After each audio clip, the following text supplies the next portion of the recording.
আসসালামু আলাইকুম, সবাই কেমন আছেন? আশা করি ভালো আছেন।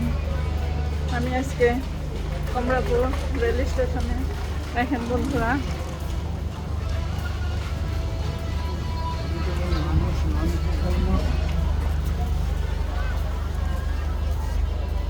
আমি আজকে বাড়ি যাচ্ছি আমার জন্মস্থানে কুষ্টিয়াতে।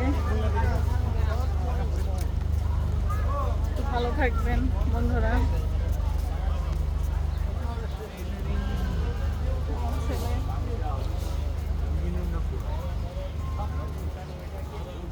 সঙ্গে যাবে,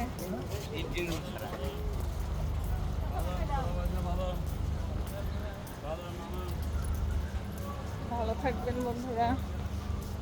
যে সুস্থ অবস্থা, ভালো অবস্থা পৌঁছাইতে পারি সেই দোয়া করেন। আল্লাহ হাফেজ।